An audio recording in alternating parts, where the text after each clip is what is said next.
Good evening, folks. It's Pom's latest Sunday slot live feed. Try and get here just about every weekend, either on the team page or here on the main Pallatrax page. So hopefully a few people will pop in and lots to talk about, and we'll have some hopefully good chats about all things fishing. So my biggest problem at the moment is we're in the middle of a huge storm down here, and sometimes things just don't go to plan. But it looks like a few people popping in. Simon Weston, it's good to see you, and Robbie and LaQuee, well done for your captures. Anthony, how you doing? How you doing? All good, I hope. So it's brilliant. The comments are actually working for once, so that's a good thing. But I'll let a few people more pop in. I've got questions. I've got all kinds of things. I've just had a bath, so that's why I'm a bit hot. Had to look smart for you. Paul, I got your question. I will come on that. Stephen Baines. Oh, that's a name I was just talking about. Adam, how are you, folks? Great to see you at LaQuee. Looking forward to getting you down Ashmansworthy Pools. Andre, all the way from Slovakia. Hope you're raring for the new season over there. They're certainly catching some lovely fish out there, aren't they? You and your comrades. Terry, Richard, Matthew Rice. Go away. You keep on stalking me. Have a nice holiday, Matt. Matt's going on holiday, leaving me here to fight fishery management on my own. But there we go. Lee, how you doing, mate? I see you fishing up Tamar a bit at the moment. Hope you're doing good. Anthony, doing good, thanks. Brilliant. I'm all right, mate. Just hair on fire, fighting fire with petrol and dodging bullets. But it's all good fun. Yeah, no, Simon, yeah, it was really pleasing because I think, you know, we saw the tail flop out. Somebody was down, Paul, who's one of the team members, was down on Ashmansworthy Pools, and I was actually down there, and we saw the flop of the big orange tail. I think, oh, is that the really, you know?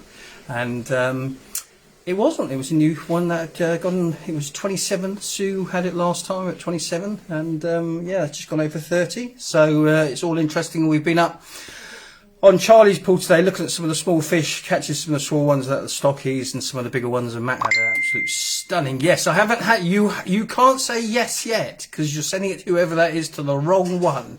I'm going to go through it in a minute. Yeah, happy day, Simon. So you've got to get that big one. You or Robbie. Simon Clark, Steve Thompson, Neil Oliver. How you doing, mate? Good evening, Beanie.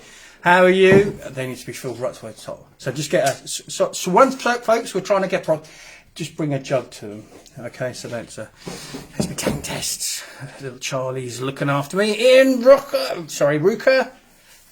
Tony Allman, good evening, everyone. Hope everyone's safe and well.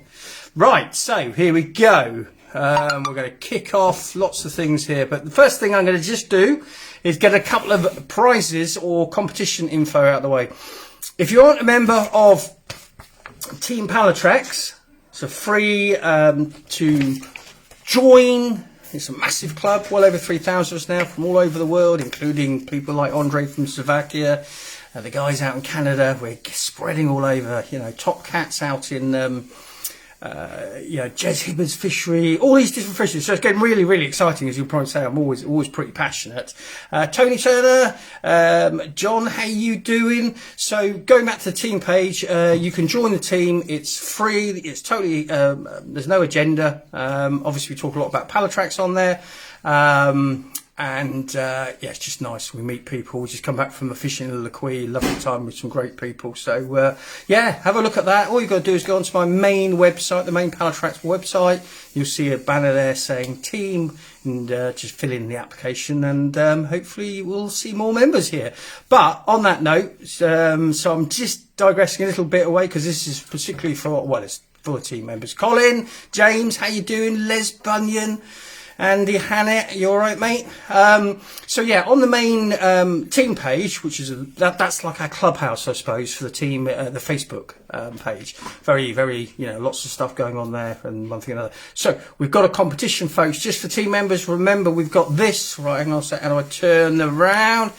So this one here is up for grabs as the bi-monthly Team Pallatrax. So that's still got a week to go, and it will be drawn next weekend. So don't forget to enter that, folks. There's a nice little bundle of stuff. And let me just get all this out the way now, and I will show you the next little competition, and that's tonight's raffle prize, as I call it. So one fine person here will win. Oh, can't really see. Let me move.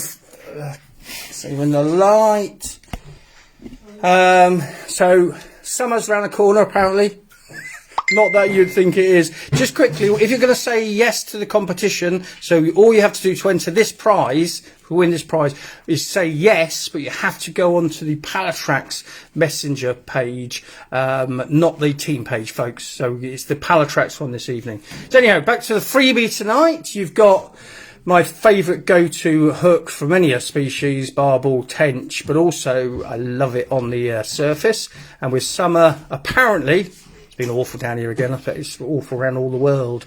So yes, pack of those. Then again, with summer around the corner and people fishing chod style over the weed, there's the whole chod range of the wonderful grips design. And last but not least, I challenge anybody to say there's a better shrink tube out there on the market. I've made it my mission to get a really good shrink tube. So if you want to win all of those little bundle of goodies, just send yes to the main Pallatrax Facebook page, so this page that we're on now, and just put yes, and we'll draw that in a bit.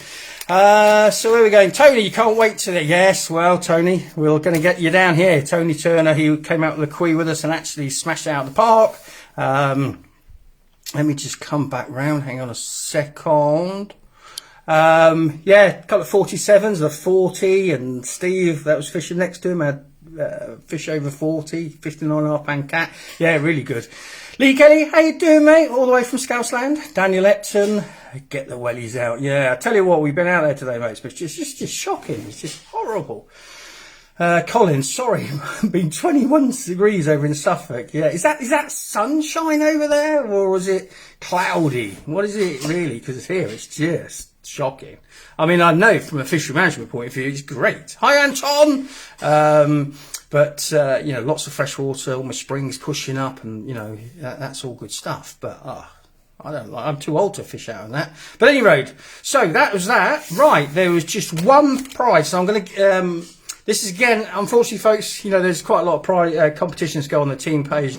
We do obviously do competitions here on the main page. But Mick, how you doing? Yeah, that was beautiful, Lee. That was a stunning fish you had today. Lovely sunshine. Dear me. 23 in Norfolk. Needs to brighten up there over the next few weeks. You're right there, Beanie. It's going to be... We're all doing some carpology filming at the... Well, 6 of us are doing some carpology filming. Lots of carpology filming being done this year. And, yeah, we've got the stone system film being shot down here at the end of the month. I just hope it dries up for it. Saying that, it's fishing, but it's just horrible. Good evening, Stephen. Not here for long starts out work. Oh, terrible, terrible. But right, there's this competition, so I'm just going to draw it off fishing tomorrow. Good man, Stuart. Right, here we go. I'm going to turn my doofadunk around again. So this prize of some super boosted hook baits. These are the hardened range. This is the Meat Beast, which is Malay Spice, Frankfurter, Black Pepper, Wild Crab. Very pungent. And each one of these baits is actually pre-drilled, because one of the benefits as well, because of the sugar content in there, they go really hard. So you have to drill them before we soak them. Saying that, you can drill them the other way if you want to fish them the other way. So that's the first thing. And then a packet of size 6 grips. So the winner, drawn at random, and so I will tell you now, is, because I've seen his name on here. It's Stephen Baines. Well done, Stephen. Please send me a private message and I will get the little packet of goodies there off to you ASAP. So, what was the competition, we all ask? What was the competition? So, it was just something I do. Now, I do have a bit of the old OCD, so it actually severely helps me in many ways in angling. I'm trying to get this so you can hopefully see what I'm talking about. Nope, that's not going to work there. Let me... So professional here. Can you see that? Right, so... On my 3 rods, I've been fishing 3 rods. Why do I have... Calamity Scouse, I need you here. So why do I have tape strips on my rods, because I fish like the match angler basically, so everything has to be perfect, to be fair. Evening, Rich. Speak to you this week. Trevor, good thing. Thanks for the info, and can't wait to get back down there. It'd be great to see you again, Trevor. You've great. That Callum caught a fish. John Elding, Les, I'm out fishing next week. Veterans carp. You're not a veteran, Les, surely. Anyway, back to this. So rod 3 goes on stick 3. Rod 2 goes on stick 2, and because I predominantly fish bank sticks, so I know exactly which rod, especially. Well, the two main reasons. So if I've reeled in and I've got my rods out of that, I know exactly which one's clipped up, and I can go back to that rod in specific. So I'm clipped up to it. And also at night, you know, because I'm fishing basically, you know, my LQ rig and a stone, sometimes it's very difficult because they both look the same, or all 3 look the same. So it's a way for me to identify which rod goes where.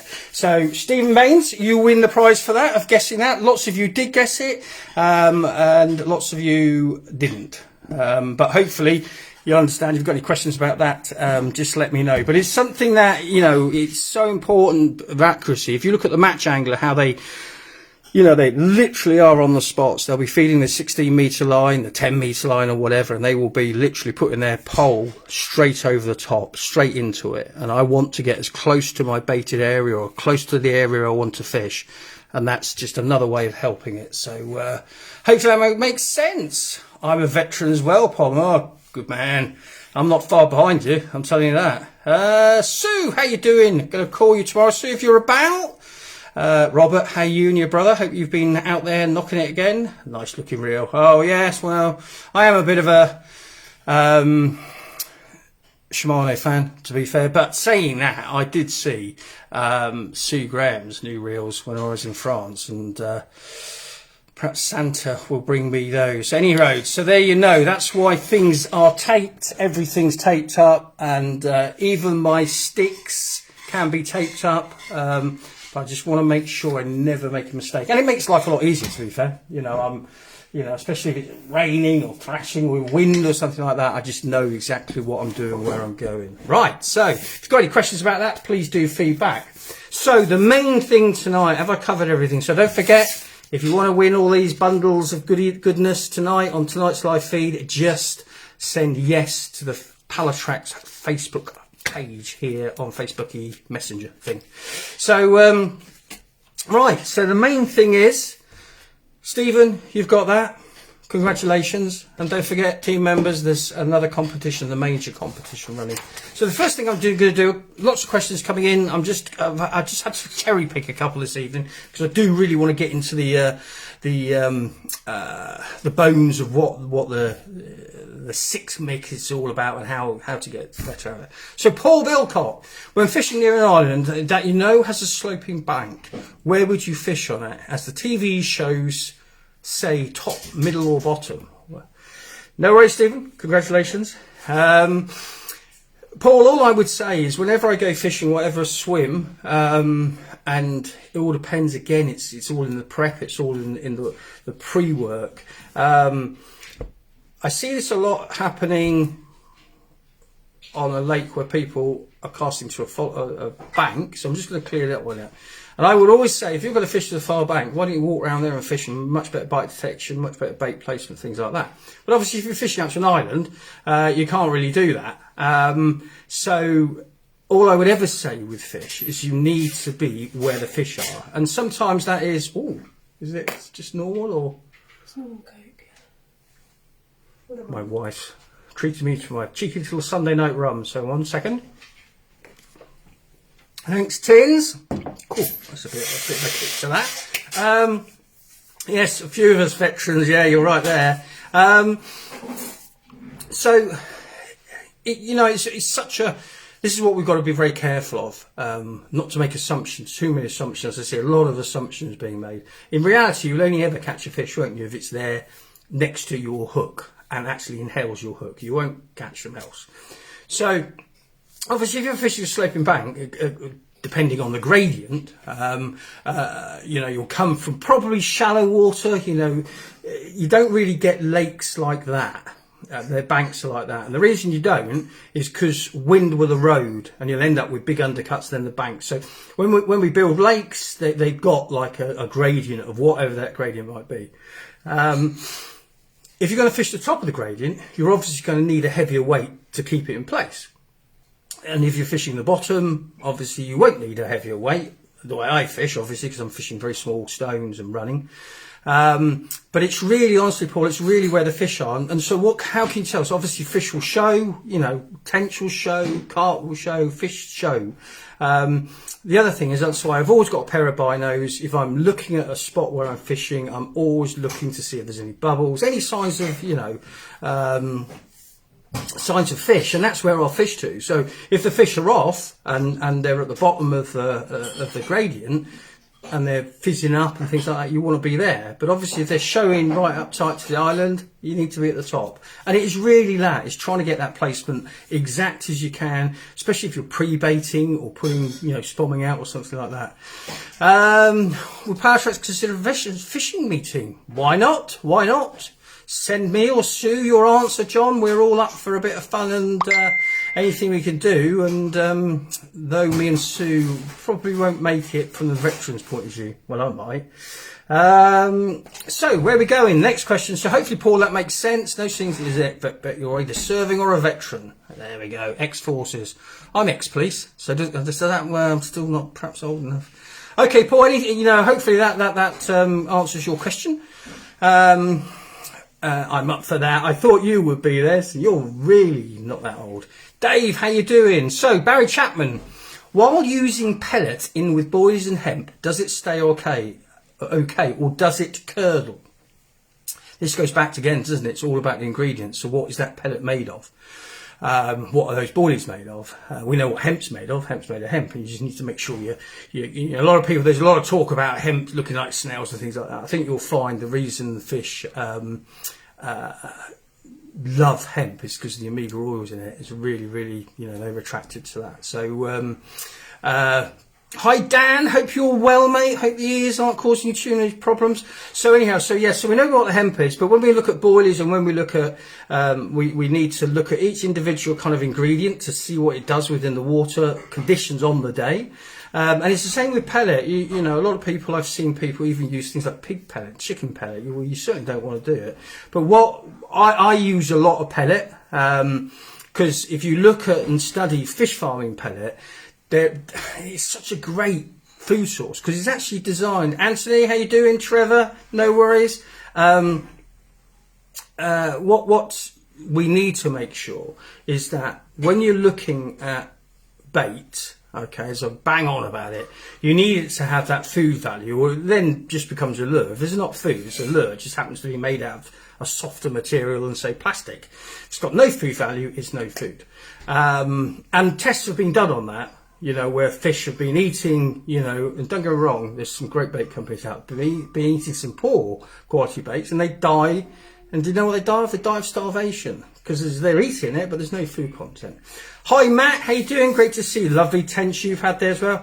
Got to think, Pom, a lot of veterans are from, I served in, and I'm 37, but still a veteran. Well, there we go. I would be applicable then, hopefully, John. So, yes, we would probably need a bit of a hand with that, John. So if you're interested, contact me or Sue and we can have a chat. There's no reason why we can't do that. And that's what Team Pallatrax is about, isn't it? It's about the enjoyment of our sport, camaraderie, friendship, etc. Look at the Quay. I mean, the amount of people that I know are now going fishing with each other because they met themselves, met for the first time at the Quay. So yes, make sure you do that, John. So going back to Barry's question about pellet, obviously it's, pellet's not made, and I'm not being facetious here, but pellet is not made out of an ingredient called pellet.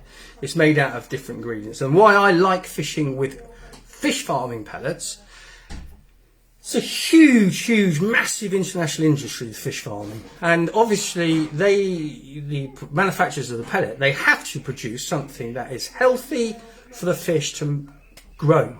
So it's really scientifically formulated, and I use the knowledge from the fish farming and the koi market more than anything.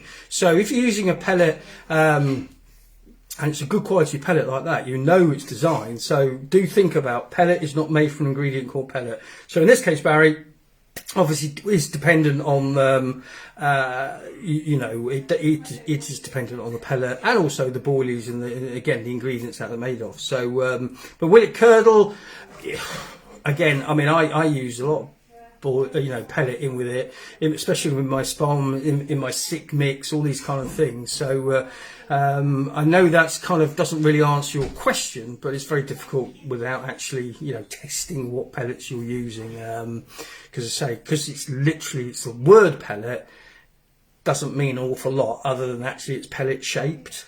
So that's really what it is. What you have to do is go granular, look deep dive and say, well, is that a bloodworm pellet? Is it actually got any bloodworm content in it? What's it going to do at certain times, certain temperatures and things like that?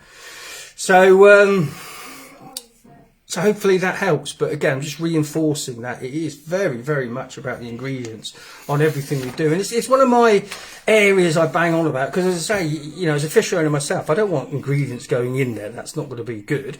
Or as an angler, being slightly mercenary, I suppose, I want to fish on the best, and it needs to be a food source, in my humble opinion.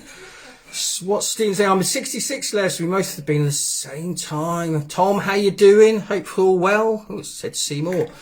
Yeah, there you go. BP Milling do good quality pellet and decent ingredients. It's the only pellet I use as with food source ingredients, and the guy who owns the company has shown the growth of his fish with using pellets. Yeah, then there is BP Pellet. BP Milling is an English company, so it's made in the UK. I mean, personally, I use Alla Aqua, but you've also got companies like Skretting, Coppins. There's a lot of pellet companies out there, and they have to be good. They have to produce something that the fish have to eat, because if not, they're not going to sell a lot, is there?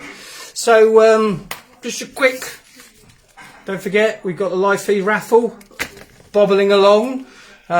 Just send yes to the main Facebook Pallatrax, well, this page here, so send yes to that and you will get entered in the raffle at the end in about half an hour-ish. Right, sick. Let's get deep down and dirty. Let me get my fish tanks. Oh, this is all, stand by folks.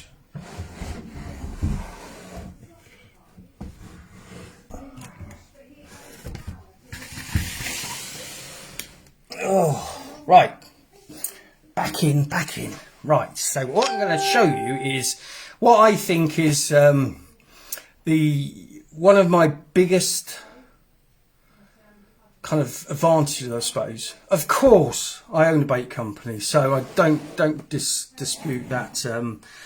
I do have that freedom, don't I, when it comes, but I don't actually use a lot. Like I say, most people don't realise or think about the nutritional value. It's like when people say to me, I'm fishing over 10 kilos of bait. Bait isn't made out of an ingredient called bait. So it all depends. My stuff, because it's HMV, you don't really need to use a lot of it. Well, you shouldn't be using a lot of it, because you'll just overfill the fish. They've got a digestive tract. If we're talking carp here, digestive tract, it'll fill up. They don't eat if it's good. So what is my sick mix? And this is all about trying to use the undertow, the levels, all trying to send out a huge big bonfire of attraction. So if I'm fishing especially a bigger lake, say like Horseshoe or even some of the big ones, it could all go wrong. Yeah, you're right there. If you just stick out a boilie in a bag or, whatever, again, depending on the ingredients, that's another thing when people talk to me about, I'm fishing, PVA bags or I'm fishing the method. They've never actually thought of what the ingredients are. It's not the name. So method and PVA bags are just the strategy. The actual really, really important bit is what's inside that. So I'm using HMV, and I call this the sick. And the reason I call it the sick, how many boilies would you use per rod pond?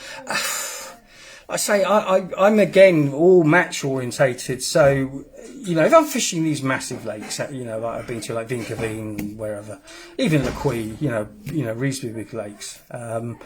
It'd be very, very much on the day, but I start off small. I really do. One thing about it, again, it's a match fishing term, is that you can't take it out once you put it in. So little and often, keep it going, and that's very much how I fish. Yeah. If I'm fishing, let's just say horseshoe, which is one of my favourite fishes, love horseshoe, carp, sarty, water up in Lechlade. I mean, you're talking 65 acres or whatever, 64 acres, and so you're trying to draw fish, and there's summer bay and winter bay, and the fish move around and things like that. So I'm trying to get fish using that olfactory, and I do stress to anybody, if you haven't researched the olfactory, so olfactory system, you'll see exactly how fish, or you'll read exactly how fish find things, and it's through incredible array of senses. So do have a think about that. Do have a look at it. It doesn't take 5 minutes to have a quick look at Wikipedia or something like that on olfactory. And basically, I suppose the easiest way, not that I want to humanise them at all, is it's like they taste on the water, smell on the water, however you want to kind of interpret it. Like we would smell on the air. And I suppose the best kind of analogy would be something like, when you walk past the burger van at the fun fair and suddenly they start cooking, or I say cooking the bacon. It's like having bacon in your kitchen. You're sat in the lounge, suddenly somebody starts cooking the bacon, and it percolates throughout the whole house. So that's what sick is about. But it's about putting out a high attract food source, but not something that's really going to fill them up. So you want to cloud the water with particles, all the levels up and down. And this is the best way I find to do it. But again, it does always, as always, once 10, can you shut the door? It does, she's on the phone.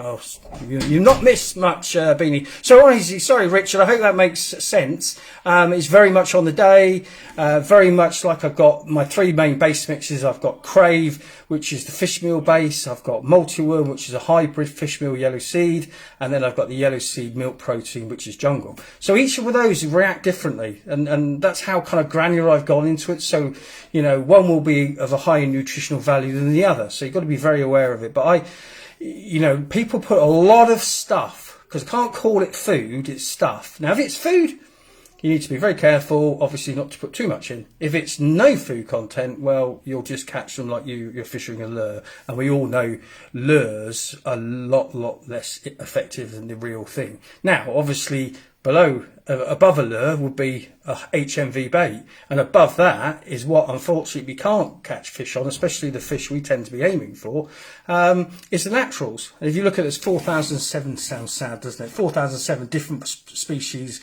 of like things that are born in the substrate. Flies, hatches. It's not just bloodworm, which is the non-biting midge. There's a load of other things going on there. Sound like the Mrs. Waffles Northern Bird? This is the same. So yes. So let's start off at what we're going to do. And I've got all kinds of stuff here. Let me probably move that over there. I'm going to turn the camera around. But I promise you, I've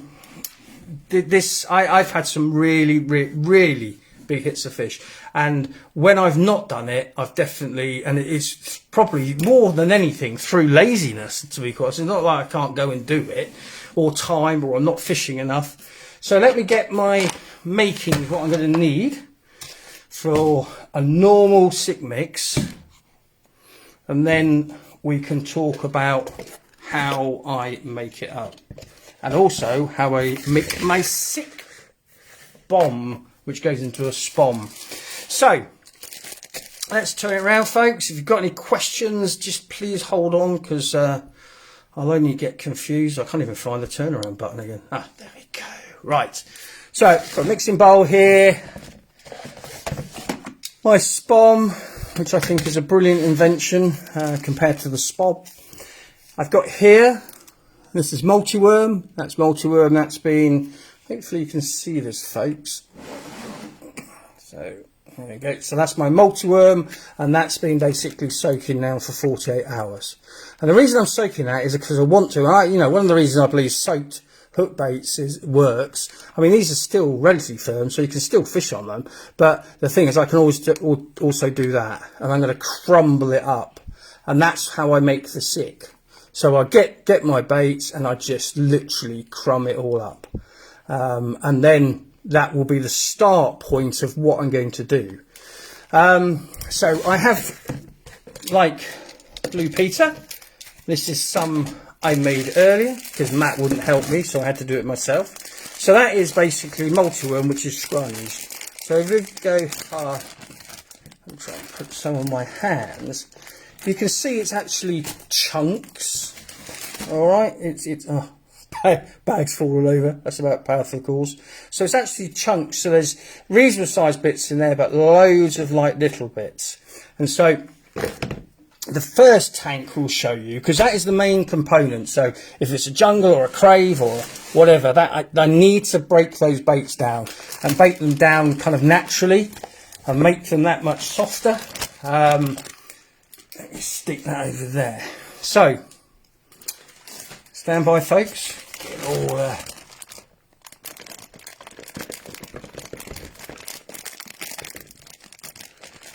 get a good part of that. So you can, now I always add things, okay, I always add things. Now the kind of things I will add is definitely particles. Hemp or red band is my favourite. So just stick a bit in there, I'm only going to make a little bit. And what you'll do is you'll make a mix that you can just ladle in, use a baiting spoon, something like that, just like the match angler has a spoon on the end of, or a cup on the end of their thing.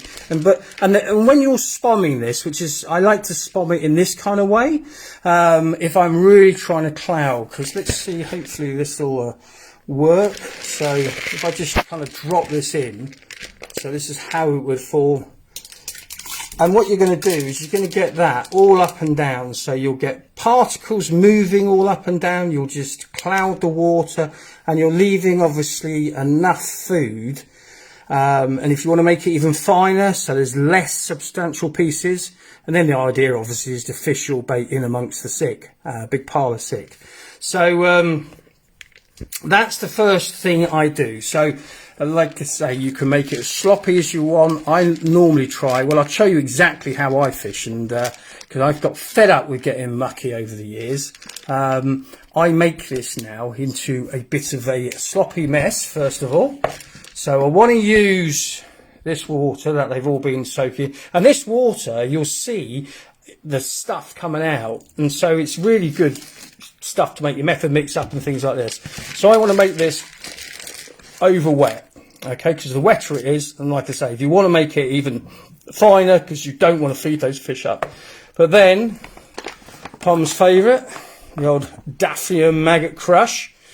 Oh, I'm trying to open it. I'm making a right mess here. Yeah. Hi Brian, Lee, how you doing? What's this boardy? Oh, hang on a second. Ian Clark, I see you're soaking boardies because of the membrane. How do you soak them for? Until you know, I'm happy with the state of the membrane. It's got to bait down, and even then, if I'm using that hook bait, I don't fish with round baits, as you'll probably all well know, but I'll still like look to scrape that off, because everything that's inside there is behind that coating. So you know, everything that's there can't get out unless that membrane has been degraded. So yeah, so I'm making a bit of a sloppy mix. And I'd probably make like 20 of these up if I was going to go to horseshoe. So add a bit of method mix, just so it gets to a state. And again, it's a bit of practice. Obviously, it's different with what different things you make. But what I'm looking to do is take it to where I can literally shape it to the shape of a spawn. But only just holding it together. I don't want to. I want it to break up. It's not going to break up like the slop I showed you at the beginning. But what the trouble is, obviously, with where it's going to spawn. Brilliant invention, but obviously you can only really stick stuff in there, and so the other half doesn't have any. So if you do this, which is basically, like I say, you get it to a state where it's just holding together, and where you can make like a pile of these.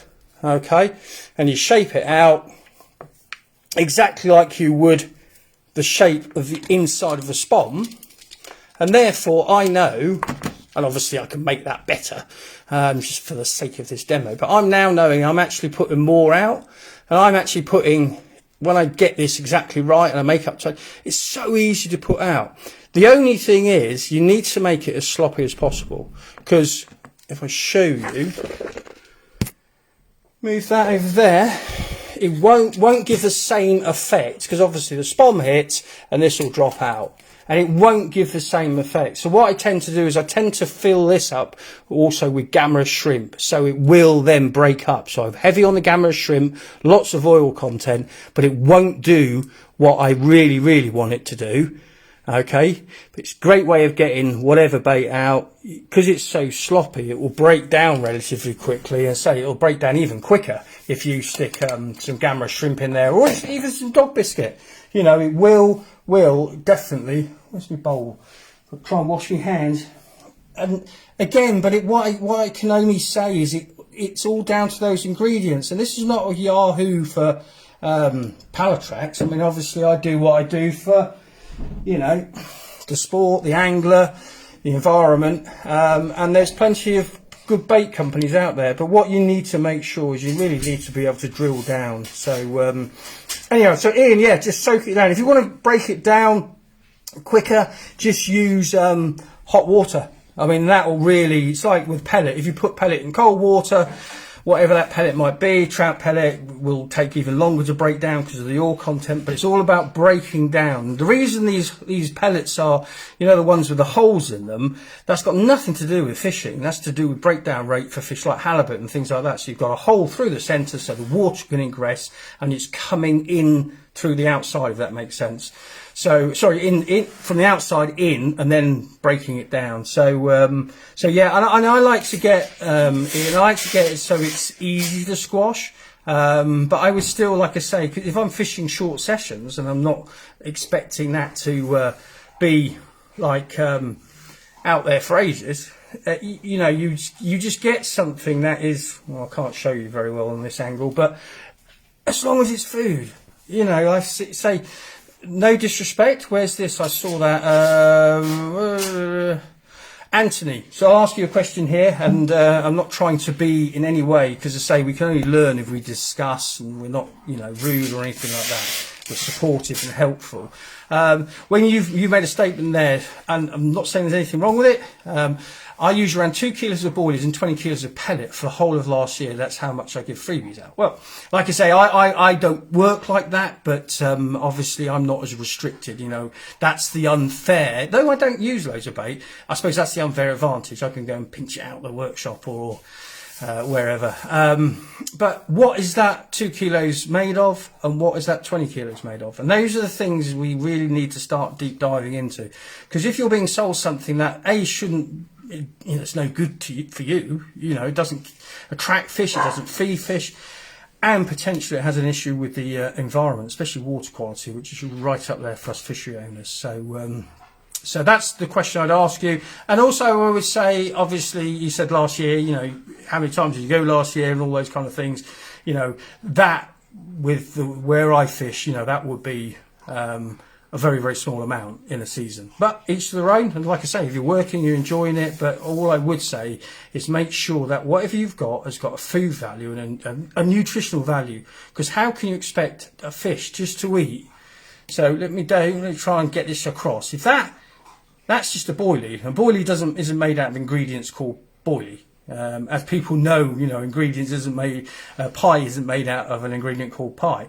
So just because it's round, and just because it has a smell or a colour or whatever, it doesn't mean it's food. So if there's no food content to that boilie, it's just as well be made out of wood or plastic. There's no food. So yes, we'll catch fish on plastic sweet corn. No food value whatsoever. But the trouble is, if you're putting out something that is a lure, and then you're just chucking out a load of lures around it, well, you know, yes, every now and again you'll pick up fish, but, you know, when people say to me, you know, it blows, baits blow, the only belief, and having been involved in the fishery management and ownership side for 26 years, is fish have that ability to identify what's not food. So if they eat something, so they inhale it, they, you know, crush it with their phalanges and goes into the digestive tract, and it just whizzes through, and there's no value to it. And the trouble is, because they're eating, they're expending energy, they can't do that. So that's all I would caution. Whatever bait you're using, make sure you try and get down as much detail. And then, just because it's called HMVs, then still need to look at the bait and what it's actually made of, because they'll all react differently. They're all different ingredients. Like, for example, Crave goes much more solid air drying than Jungle. And that's because it's a totally different base mix of ingredients. So hopefully that makes sense. I do ramble, I know. But right, where are we going? So Brian, how you doing? Brian Lever, heavy sick? Yeah. Reenie, how you doing? My favourite lady from Glasgow. Right, I use mainline high leakage pineapple scratching low. Like I say, Anthony, you know, each to their own. Everybody does what they do. You know, in all honesty, I've got to the stage. And again, it's not from an arrogance point of view, it's just from a factual point of view. I don't really look at, I'm making angling bait, I'm making biomass food source, and if you make it into bait, you know, use it as shape or whatever, then, you know, I'm doing what I need to do to get things moving. Possibly by adding salt. Again, you need to be very careful there, I would suggest, Ian. There's a lot of things, you know, I've seen people spomming out like loads of, I mean, you know, I'm talking 5 kilos of salt. And I wouldn't want that going in my lakes. I wouldn't, especially if there's 3 or 4 people doing it and it's every day. It's just something that, you know, there's a lot of theory behind some of these practices, but not all the facts. So, and I have to admit, I don't use now, from some of the research I've done, I don't use it at all. But each to their own. Will in the sick say hemp? Yeah. That's the beauty of it. Because the thing is, what you want to do is you want to get. So let's just go back round. So that spom I put out, you know, a few minutes ago. So that's what's happened. I know the water. I apologise, the water's a bit. But that's what's happening. So it's still doing the job, but it's still got the main pile down here that the fish can feed in. You know, I want the silvers to be attracted, and then the tench and the carp or whatever. That's just down to the size of bait and a tactical approach. But you think if you've got, you know, 10 or 15 of those out in front of you and you're fishing right into what is basically food, and we know, like I say, hemp, because of its omega oils, it's really, really good stuff. Wouldn't use oils in the winter. Again, you need to be careful, John. What I would say is, you know, if you look at oils, again, it's all about ingredients. There isn't an ingredient called oil. So lots of oils react differently in different temperatures. Yes, if you're going to use something like a trout pellet oil, without a shadow of a doubt. And to be honest, tuna oil is another one. So tuna oil is really good if you're fishing rivers in the winter and you don't want your method mix to break down. So, you know, it's a good way, because obviously whatever the oil, if it's later, but it could be rapeseed oil, there's so many different oils used in so many different things, including fishing. You know, what flavours are layered on, they might be a different oil, they might be MPG and things like that. So just like I say, when you qualify what you're using, then you'll be able to say if you can use it whenever, but it is very dependent on the ingredients of the oil. Around 20 times, mainly day sessions. Well, like I say, Anthony, you know, I just fish on waters where, you know, if I'm, you know, if they're having it, you know, and I'm catching lots of fish, I'm going to end up putting more bait in, to be fair. But like I say, there is the affordability, but also there is the fact that, you know, I go on things like eBay and stuff, and, you know, £5 for a kilo of boilies, and people think they get the bargain. Well, they're not. It's just false economy. And also, it's not good for the environment. It can't be good for the environment. You know, you're talking pennies of ingredients, but it smells nice and looks nice. And I always come across as controversial at that, but hang on, like, you know, I want to look after my fish and the environment, and I want us all to catch more fish, to be quite honest. So there we go. Every oil's different. There you go. Lee's supporting me. Thank you, Lee. Lee certainly knows his stuff, and like you say, there's all kinds of different oils out there, like there is all kinds of different makeup of different baits, so just be very aware. But like I say, the fact is as well that not only can I no one putting out something that's really good, really proven. We mustn't forget the old school ways. Yes, they might not make the industry as much money, but I tell you what, they're never broke. You know, look at all these different things, and that's why I always recommend the modern angler. Don't read. I'm not saying don't read the modern stuff, but don't necessarily assume nothing, question everything kind of thing. And there's stuff out there like bread. You know, we don't really know, is it the sugars in bread? Bread's the ingredient of bread. Is ironically, bread's not made out of an ingredient called bread. It's made out of a host of ingredients, obviously flour being the predominant one. But what was bread 30 years ago and what is bread today, totally different ingredients. But what I also like is the fact is, you know, I can put out twice as much. So I'm literally filling the top and the bottom by shaping it. If I just put like hemp in there, it would start to overflow, wouldn't it? It would start to come out. What's saying? Dr. So for the more expensive final research fillings. Yeah, well, like I say, I mean, you know, as a fishery owner, you know, I want my fish to be eating fish food. I don't want them to, hence why, you know, we were talking on the team page not too long ago about the new floating pellets I brought out. They're the best I can source from the fish farming market. I don't want to be fishing for, no, don't get me wrong, you will catch on a flavour cork ball, but I don't want to be putting in a load of freebies of dog biscuits and different things, and you know, I want to be using things. So what I would say, John, is the most important thing is I actually, ironically, think my bait's really cheap because of the ingredients and how we make it and things like that. And if it's more you know, more concentrated, I suppose, it's a bit like, you know, really cheap, nasty, fairy up, liquidy rip-off stuff, or the real thing. You know, it's so much more concentrated, so you can use so much less. A bit like Ribena, you know, you see some of it, and you'll get twice as much out of, and you'll pay a little bit more as well, won't you? So it's like that. Who's sending me nasty things? And have we got an idiot in the house? So yeah, up here we do, but there we go. I can't help that on the main page. You know, that's why the team page is so much more. But thank you very much for your input.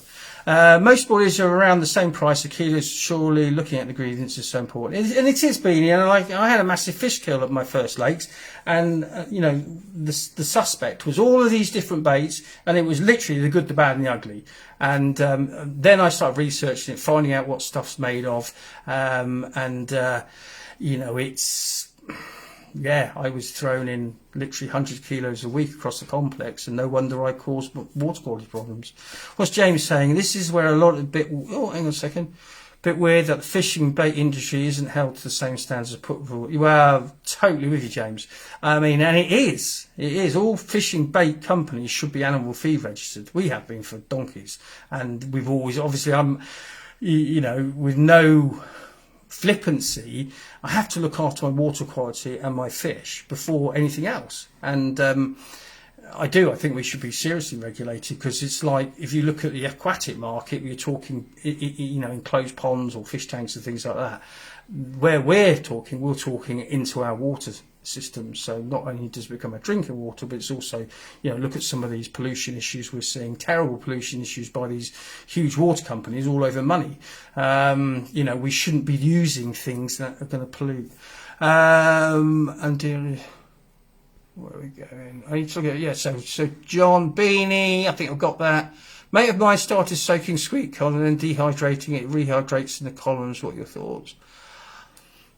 Never done it, John, hand on heart. I mean, the trouble is when you dehydrate something like sweet corn, you obviously remove a lot of the goodness that's in sweet corn, which is, you know, the kind of water content, if you want to call it that. So I'd rather use the real thing. And what you can do with sweet corn, you can put it through to make another form out of sick, and it really is good as well. And sweet corn's cheap, isn't it? But put it in a blender, and you make up this mush, and then you put that out, and that just goes all the way through the water columns. So you can certainly do that, and that's certainly the best way I would suggest doing such things. So so that's the 6. So if you've got any questions, folks, just ask away. But as long as you're using good ingredients, you're going to get that. You can adapt it and manipulate it so you're getting it really going through the water columns, or you're getting partly going through the water columns. Hello from, who's that, Milan? Where's that? I'm useless at flags. Where are you from, Milan? Welcome, obviously. Yeah, any questions on sick? It's a fantastic, and like I say, you don't have to put lots of it because you're using the concentrated stuff, and then you start catching fish. Baldy Dave, who taught me really how to carp fish many years ago, it was all about that match tactic, little and often, putting out a small amount of something that's really concentrated, really going off, going out into the water, and then making sure your bait, like the match angler, is literally you are in that mix. And then the fish come round, they're grubbing around, little fish are drawing it. Slovakia! Andre, one of your comrades, how you doing? Welcome, Milan. There we go. See, Andre's hopped on as well. So Andre's our distributor out in Slovakia, and they're already catching some cracking fish. I think they really do love the crave over there. That's certainly, so that's exciting for us. It's exciting. It's a country I've never visited, so hopefully that will be on the cards, and I'll be able to go fishing with Milan and Andre. So and so will you, Sue Graham. So yeah, lots of things planned coming forward. So yeah, any questions on the sick?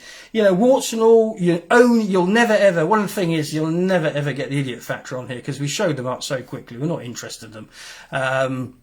What's Beanie saying? I use the liquid from sweet corn and from the sick to make my method mix. Exactly. I do exactly the same, Beanie. I cut down, I do. But the main thing is when you're manipulating it, however, that I do struggle. So I was saying to Matt today, I don't know if I'm not articulating it or very well, but it's got to be good product to get good results, and force economy out there. When I see some of this stuff, it's like, to be quite honest, like hemp. Now I'm lucky in the factory, I've got these two huge vats that I boil off my baits in. So, at the end of yesterday, we'd done like a huge run of crave. So your plum, wild crab, cranberry, all of this, all in the juice of the baits I boiled off. And then I'd throw in, I put about 10 kilos of hemp in, God knows how much it'll be tomorrow. And then I obviously prep it like that. So, yes, definitely, Richard. This is the beauty of the method mix and the beauty of the sick mix. Is, the method mix is so much more versatile than the PVA bag. I'm not a PVA bag fan other than the small mesh ones. I know, again, that can be controversial, but one of the things I find strange, again, is when people say to me, and I mentioned at the beginning, I use a PVA bag. I mean, that's the tactic. It's all about what's inside it. This group is very good with idiots. They put up with me for some time now. You're not an idiot. You're a nice bloke. So yes, Richard, maggots, you got a hard job eating maggots. I know there's this talk out there with some fishery banning maggots, and the irony is they're banning maggots and then allowing anglers to throw in stuff that they haven't got to Scooby-Doo what it's made of. But no, maggots are just an awesome bait and an awesome attractant. And like I say, there's again that school of thought which I don't agree with, because we're making so many assumptions, aren't we? Unless we can actually see. And I want to bring in the crowd, so I want everything to find it, because without a shadow of a doubt, everything attracts everything. And it's like a bird table. So if you've got your bird table on there and you put out, whatever, like Niger seeds. If I don't have Niger seeds on my bird table, you won't see the goldfinches. And so if you're putting stuff out that is proven to attract and instigate the bite, feeding activity and things like that, that's why you need to be so careful with ingredients. And as we were mentioning earlier, I think we should be seriously regulated, to be quite honest, because we could all learn. None of us could we could all be making a mistake. I've done as much research as possible. I'm hoping, because I can't go to school or university and get a qualification. And that's why I lean towards, these reputable markets like the fish farming market. Why wouldn't I use stuff, incorporated within that? So, casters might be a good chance. Yeah, anything like that, John. That's the beauty of this, where you're actually going to build something kind of, whether it's the method mix, so you can use wet, you can use all these different things. It's so much easier to do than I'm literally making a ball of method. And people said to me, I've tried the method before, but it don't work. And you go, but the method, and again, you don't want to come across as condescending, because it's not meant to be. Every day's a school day, but they're looking at it the wrong way round. They're looking at the method isn't made of an ingredient that we've all got access to called the method. The method is just a name. It's like saying car. You know, they're all different, and they've got different parts. So when people have said to me, "Oh, I've not caught much on the method," could we not therefore make the circumstantial evidence is that what the method mix wasn't doing what you wanted to do, which was to get the feed going and things like that. So bad workman always blames his tools. Yeah, well, like I say, but it's not the fault of the angler in many ways. I mean, obviously I've been in the industry a long time, 26 years now. And if something's put out there, it's like, you know, Chinese whispers, old wives' tales. And, you know, it's like when people say X, you have to have X in a bait. And then you go, well, why? And they go, well, you do. Well, I tell you what, the best example for me, and where we've been hoodwinked as anglers, is the dumping of lead. So people are saying who are making this kit to dump lead, that it's for fish safety. Well, what fish safety? I'm a fishery owner. I'm really passionate about doing the right thing. And there's no fish safety element of it at all. And you've got anglers every time on the retrieve, they're dumping lead. Now lead, the industry doesn't want to take any notice of the European Chemical Agency report, which is really vilifying lead on so many levels, from human health to the environment. But what happens in the research that's been done in Belgium, if you drop lead in amongst molluscs or invertebrate life, nothing can live on or around lead. So you're creating havoc within the substrate life. Substrate life supports the whole biomass. So it's been put out there, and people say, well, I do it because of fish safety. You're not thinking it's actually littering or all the things. Because the industry is saying, you know, do this. This is the right thing to do. And people do it because they believe, and why shouldn't they? And the fact is, if you go past and say question everything, assume nothing, go to this fish safety aspect, it doesn't exist. Doesn't exist. What's James saying? I use multiple naturals in my sick mixes, usually dried maggots, krill, daphnia and snails. Yeah. You know, I don't, you know, Adam, when he was over in, I mean, I failed miserably to the quay. I never got my stuff ready to go until the night before, etc., etc. And I forgot my snails. And so we do, that's one thing we do, rehydrate. That's one thing we get dehydrated and rehydrated. And the first 5 fish he had on were snails. You know, we're not, sometimes we're boxed in, aren't we, nowadays, of the boilie phenomenon, you know, and not considering what the boilie's made of, and not considering, like, what's wrong with a lump of cheese? What's wrong with a lump of, you know, luncheon meat? You change your baits in all other areas of fishing, but not carp fishing. You stick on 1 or 2 baits. Well, what happens if those lures or flies or whatever however you want to class them at, aren't working on that day? You have no choice. So, not to mention, bloody expensive in the long run, may as well just throw coins as... Yeah, exactly, John. You know, I don't get... Excuse me, let me have a tiny little slurp. You got the nail on the head there, John. You know, there's 2 things here going on. We're living in an age when money counts, I suppose, all the time around, but certainly at the moment. So why would we do something that not only is expensive, but also is detrimental to the environment? And we know, as a fishery owner, and probably as anglers as well, if you don't know, water quality is that. It's right up there above anything else.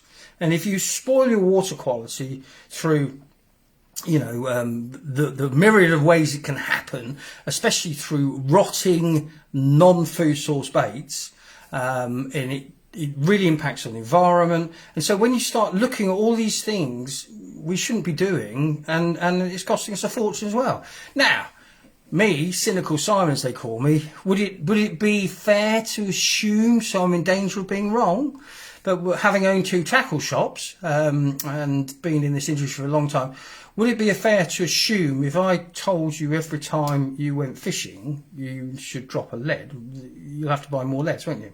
Why am I being cynical? Cynical Simon. It's a bit like hooks, you know, and we can have great debates on hooks, no doubt, but obviously I'm involved in hook manufacturing with the Japanese and things like that.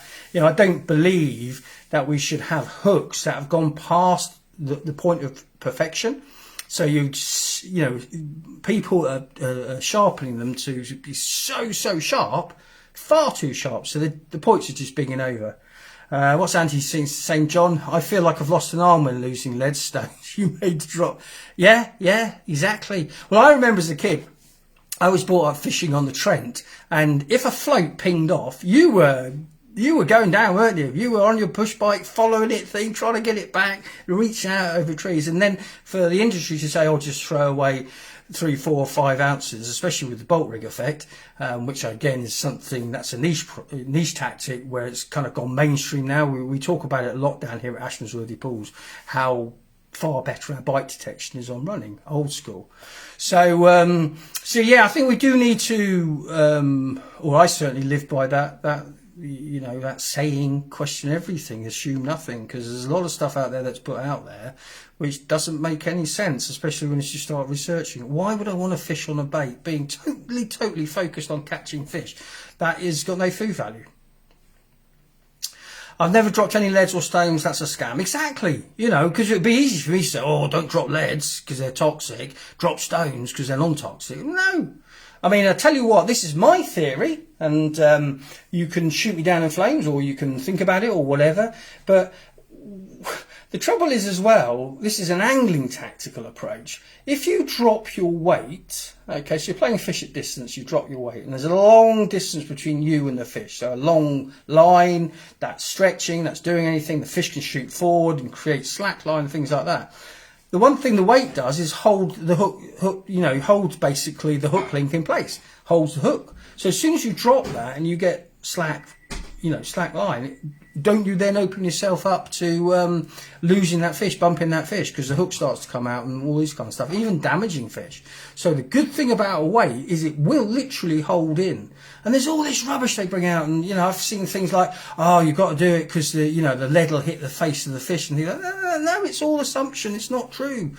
Somebody said it, and somebody else has said it, and somebody else has said it, and it kind of like percolates out there. It's in the magazines and things like that, and then I suppose understandably we do start to believe what we're told. But what happens if what we're told isn't correct? That's where I am. I can say dropping from the line for fish safety in case of snap-offs, but but I say I can't, James. I don't think if you're where I stand, if I believe I would have to lose a lump of toxic material into a water system because of snags, I just wouldn't fish there. And again, I'm not having a go, don't get me wrong, James. I know we see a lot like on many of things, but the fact is, again, this fish safety aspect is the problem. So you said fish safety in case of snap-offs. I mean, the worst thing from a fish safety, from a management point of view, is break-offs on barred hooks, because then the fish is trailing all that line. The line is the thing that snags. Your lead doesn't snag. We don't drop method feeders. We don't see match anglers dropping anything. It's a fad that was brought out by a couple of characters in the industry. But nobody said, well, hang on a second, does that really, and therefore, should we, what is the balance? Fish safety, if it was true, and I don't believe for a minute it is, what's the balance? Fish safety or environment? You see what I mean? So, like I say, it's just the way I am. Off topic, fisheries, state of rivers and these, John, what's going wrong? What's going wrong with this planet, with these people that are, I don't want to get into politics. God, the water authority is 23 billion. And our prices are going up for water, and the rivers, like I was talking to someone this week about the state of the Wye. When we used to fish the Wye back in the old days, the amount of fish in there, but the amount of weed in there. The weed is the forest that all of the natural, basically, like John Bellamy or whatever his name is, we need those forests of weed. Everything gravitates towards them, things breed in them, live off them, and we're destroying all of this for the sake of money. You look at some of the runoffs from farms, chicken farms, they're saying, and other things. And I was talking to somebody down here. There's a huge cheese factory down here, and they found that or the belief is that there's a pollution aspect. If that is, that company should be taken to court and given serious, because this is our environment. Why are we destroying it? But I don't know. Soaking glugs. What was that? That's because he sounds like me. Who was that? Where? Ian. I usually got 3 or 4 different baits soaking glugs so I can chop and change. And that's exactly where we are with Steve Baines's prize. I can take 4 or 5 of these, and I've got fish showing in my swim. I don't change my rigs. Unless you were sat next to me with a rig, banging them out. It's like the fish we were catching today, all on the LQ rig or the weed rig. So I fish with 2 rigs, and what I do focus on is what you do in all other areas of fishing, but not in the modern trending, is what's the best way to explain? like, it's so difficult because I get rather frustrated, and I don't want to come across as frustrated. But like, just to ring fence where we are, all I would say is we as anglers are responsible. We're ambassadors to the environment, and we just need to be questioning about everything and anything. And if it's potentially going to harm the environment, that's not good. Does that make sense? I won't go on about it. But yeah, going back to Ian, as I say, in all other areas of angling, you change your bait. So if I'm fly fishing, I've got an Invicta on, I'm putting it out there, and you're standing next to me with an Ace of Spades little lure, and you're flipping it through the water and you're catching, and I'm standing. I wouldn't be sitting there going, well, I've caught on this bait before, so I'm not going to use that, because that's not how it works on the day. It's all on the day. And so I can promise you the amount of times I've gone to people, oh, I haven't got an Ace of Spades, and they go, oh, we'll let you have one for £1 or a pint or whatever. And I put it in, I repeat exactly what they're doing, and my catch rate goes to where there is, because I'm using what they're taking on the day. And so having the ability with the boosted hook baits, if I've got fish in my swim and I can't buy a bite off what I'm using, I just change the hook bait. I don't change my rig. Most people seem to change their rig, and then they're moving away all the time from what the hair rig actually is. So there we go. So yes, well done, Ian. Exactly like me. Fishing and running rig, and you don't have to worry about tethering a fish. Exactly, Steve. Exactly. It's all these clips and bits of metal and things like that, and people come down to Ashram's really pools, and we always have a good conversation. And I'm not here, to do anything other than to try and help people and guide them to be more successful in their angling. And one thing I do know, I can promise you, I know for a fact, is I don't know it all. But some of this stuff just is very, very strange. But totally, Steve, and we're doing more films with Carpology now, and Galen and Dan and Vince and people like that out in Canada are doing filming. And what we're going to do now is that warts and all. This is the truth. If you watch, I will give them a massive plug. Is the lads at Underfishing, which if you haven't seen it, they're a group of really nice guys over in Holland, and they're doing all this warts and all underwater. You'll see them because they use the stones a lot. Big fans, and me and Sue are going out there in October to have a meeting with them about filming next year. But do look at those kind of films that are warts and all. They really, really are very, very interesting, where you see fish picking up on a long hair and actually the hook doesn't go inside, or just sitting there. They're hooked, it's just on there, and they whack their heads from side to side, and the hook comes out. And you wouldn't have, because they're fishing, bolt rig, you wouldn't have even had any idea you had to pick up. What with David Bellamy? David, that's it. That's the chap. Thank you, Robert. Anyone interested in Matt Hayes is doing a Facebook live on sewage on rivers on Tuesday night? That'll be interesting. Yeah, I think as an industry, the trouble is we're a fragmented industry. If we had proper governing bodies and officials and things doing what we need to do about pollution, this wouldn't be happening. But we haven't. We are an unregulated industry, so it's down to individuals, people like me, to highlight lead and poor baits, people like Matt Hayes to talk about it. But this, again, actually, ironically, what I'm saying is exactly the same as what Matt Hayes was saying, what we're all saying. It's all about water quality. We're destroying water quality by doing man-made practices. So that will be an interesting win. Thanks for that, Owen. Where is that? Is that on his Facebook page? Is that somewhere we can just go onto his Facebook page? So what's John saying? Massive thing where I am now of the RSPCA leasing seals into tidal and eating a lot of fish, but also going blind due to freshwater and pollution. I hadn't heard of that one, John, but that's never a good thing. It can't be a good thing. So, anyway, I've got over my hour, I believe. I've got any more questions? Facebook. So, thanks, Owen saying that Matt Hayes that'll be an interesting one. And I think, like I say, we are guardians of this delicate environment we fish in. We're the ambassadors, and we want to make sure, because I tell you what, big business doesn't seem to give a monkeys, and it's destroying the environment in every way. You could go down to the base level. This is our drinking water as well. They're releasing sewage into it. Yes, it goes through treatment processes and things like that, but do we really want that? So have we got any more questions before I announce the raffle winner and clear up this absolute mess I've made? Any updates on the inline stones? No update is not a good update, I'm afraid, Anthony. It's something, when I write the book, which I'm now talking about doing, which is the my life story, I suppose, of fishing, but certainly the last 26 years, because I went from a fisher person to somebody involved in the trade.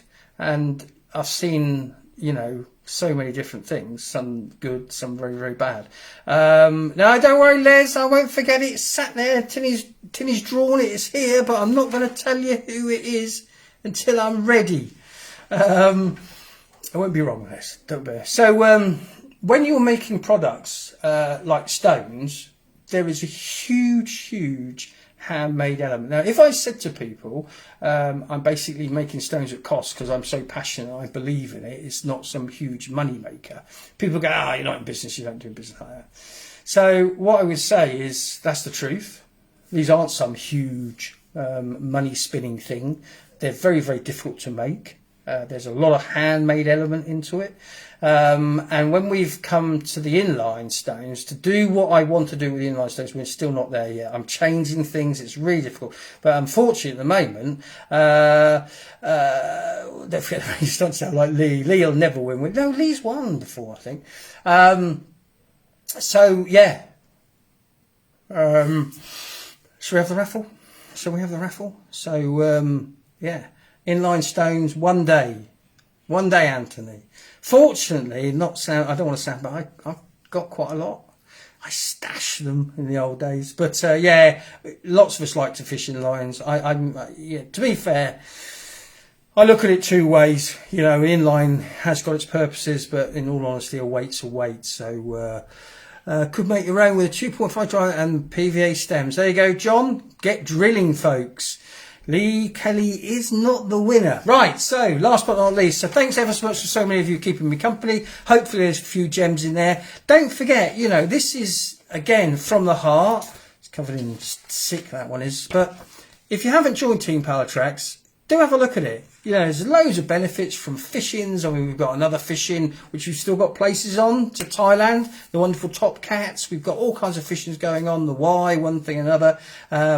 Lots of competitions, lots of discounts, seeing products the first, before anybody else and all this kind of stuff. So, Team Pallatrax is just a genuine, transparent, nice place. And trolls are not allowed in any way, shape or form. I found a lot of stuff in inlines for a few years back. Yeah, it's happy days. Right, so thank you again. Next week from 7 p.m. I will be back on the team page. And then we've got next week we've got Bob Hodges, who runs Lequy. If all goes to plan, he will be my guest. And then the following week we've got some other team members down here doing the carpology filming. So lots happening now, folks. So the winner is Robert Gleed. Robert, congratulations, sir. You'll be able to share these with your brother. Please just PM me your details, your address and things like that, and I will get those out. So, Robert, unfortunately, it wasn't you, Scouse, it was Robert, but there we go. So, have a great week, folks. Best of luck. You can always contact me if you have any questions about anything I say, or email me, simon@pallatrax.co.uk. And yeah, let's start looking at things a little bit differently now, and that's what these films will be showing. Coming from a different angle. So I'm gonna go and chill out in front of the fire. So take care, folks. Best to you all. Happy fishing. Catch more, and I will hopefully see many of you on next Sunday. All the best. Take care.